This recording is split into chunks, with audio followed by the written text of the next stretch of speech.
Imagine working 40 hours a week, paying your bills on time, doing everything right, and still needing a credit card just to buy food. This isn't a rare situation anymore. This is America today, where millions of people are quietly financing groceries, delaying rent, and falling into a new kind of debt trap. A system where survival itself is being paid in installments. And the scariest part is, most people don't even realize they're trapped yet. For decades, the American dream promised something simple. Work hard, earn enough, live comfortably. But today, that promise is starting to break.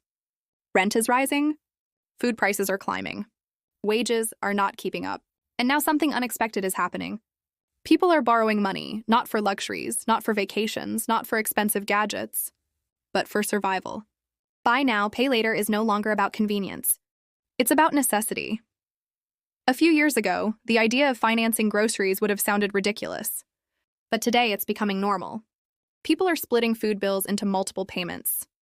They're using credit cards to buy basic items like milk, bread, eggs. Things that used to be automatic purchases are now calculated decisions. Should I buy this now? Or wait until my next paycheck? That question is becoming more common than ever before. The cost of living has changed dramatically. In many parts of the United States, rent alone can take up more than a third of someone's income. For some, it's even higher.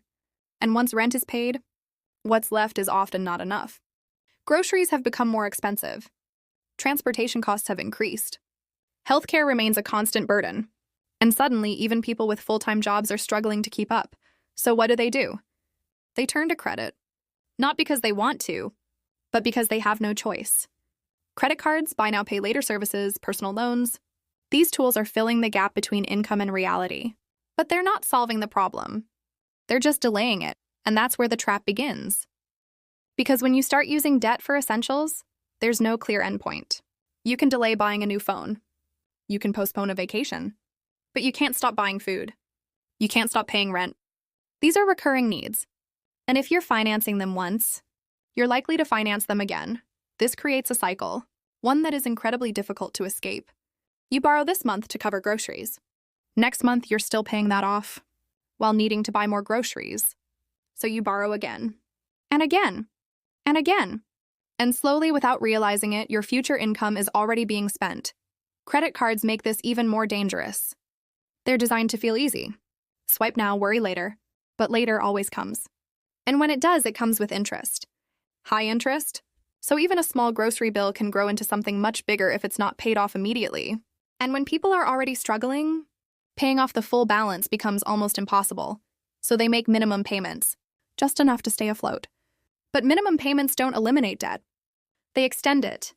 They stretch it out over months, sometimes years. And during that time, interest keeps building. Quietly, constantly, turning short-term survival into long-term burden. Then there's rent, one of the biggest financial pressures people face. In many cities, rent has increased faster than wages, which means more income is being consumed just to maintain housing. And when rent goes up, something else has to give. For some, it's savings. For others, it's food. And for many, it's stability. People start making difficult choices. Paying rent late, skipping meals, using credit to cover basic needs. And every choice comes with consequences, late fees, interest charges, stress.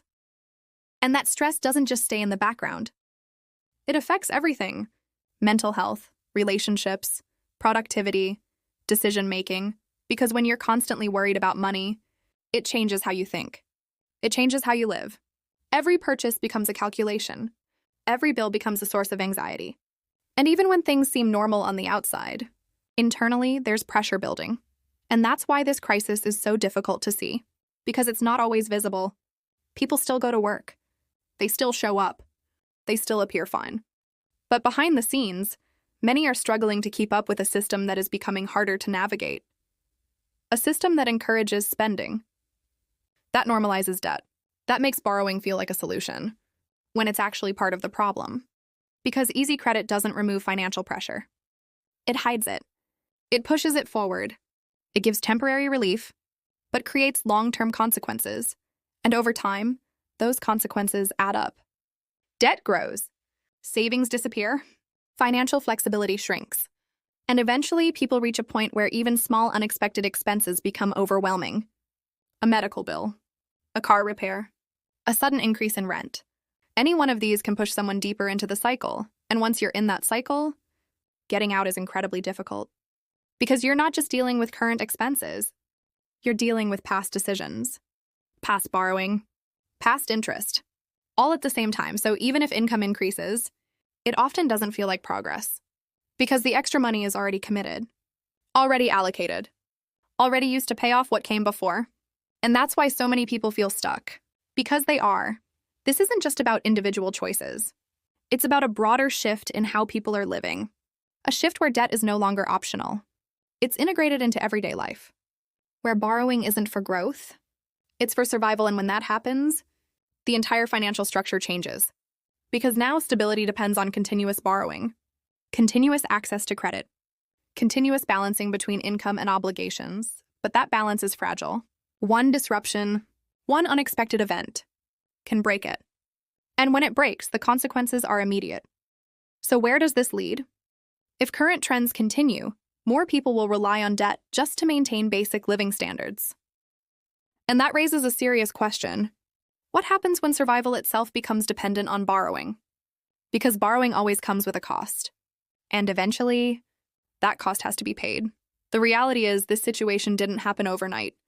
It's the result of years of rising costs, slow wage growth, and increasing reliance on credit. Each factor building on the other, creating a system that looks stable on the surface, but is under pressure underneath. And that pressure is growing, quietly, consistently, affecting millions of people who are doing everything they're supposed to do, and still struggling. So the next time someone says just work harder or just save more, remember this. For many people, it's not that simple anymore. Because the problem isn't just income. It's the gap between income and reality, and until that gap is addressed, more and more people will continue to fall into this cycle, financing what they need, just to get through the month. This isn't just an economic issue. It's a shift in how life is experienced. A shift where basic needs are no longer guaranteed by income alone. Where stability requires more than just hard work. And that leads us to the most important question of all. If people are now borrowing just to survive, how sustainable is this system? Because at some point, something has to give, and when it does, the impact won't be small. It will be widespread. It will be visible. And it will force a conversation that many have been avoiding until then. The cycle continues. People keep working, keep spending, keep borrowing, trying to stay ahead, while slowly falling behind. And the question is no longer, can you afford to live? It's, how long can you keep paying for survival? On credit? Because sooner or later, the bill always comes due.